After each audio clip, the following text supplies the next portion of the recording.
journée très sympathique qui rassemble quand même plus de 6000 jeunes sur la journée. Alors historiquement, on a effectivement la partie cross, qui est la partie traditionnelle. L'année dernière, on avait expérimenté. Cette année, on conclut également avec la volonté d'y associer le plus grand nombre, et en particulier les jeunes en situation de handicap. Et donc les jeunes en situation de handicap, il ne faut pas les stigmatiser. Et donc on a des épreuves handi valides sur des épreuves handi-bike et sur des épreuves de tir à l'arc. Donc il y a un challenge spécifique qui est parrainé par Antoine Aoun, grand explorateur, grand sportif, qui nous fait le plaisir d'être le parrain de cette deuxième édition.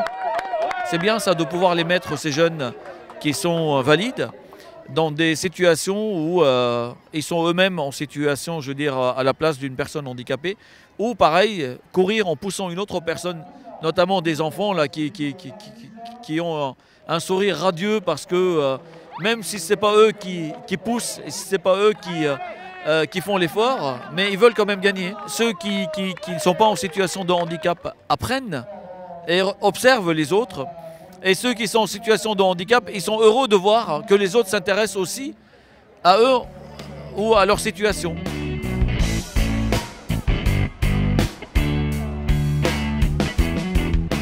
On a voulu y associer depuis l'année dernière de nouvelles animations et des actions qui permettent aux jeunes de découvrir des épreuves. Alors du hockey sur glace, des épreuves aussi de kayak polo, du tennis de table.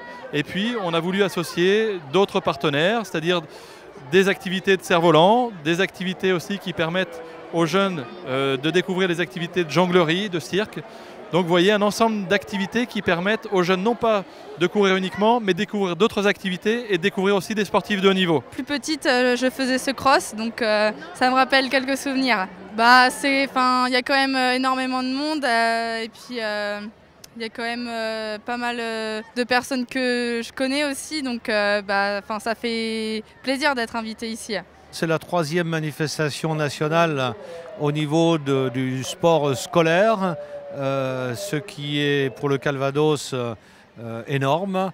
Et à travers cette manifestation-là, c'est la journée de la jeunesse. Et on voudrait développer cette journée-là comme étant la fête de la jeunesse. C'est vrai qu'on a une qualité d'organisation par le biais d'une vraie réflexion sur comment faire de cette manifestation une manifestation durable, c'est-à-dire exemplaire. Exemplaire d'un point de vue du tri sélectif, exemplaire d'un point de vue du transport collectif, de l'acheminement aussi des jeunes qui peuvent venir à vélo avec un parking spécifique, et puis des récompenses qui sont recyclables pour la grande partie d'entre eux. Et comme vous pouvez voir sur la partie alimentaire, des produits bio ou des entreprises locales qui sont sollicitées.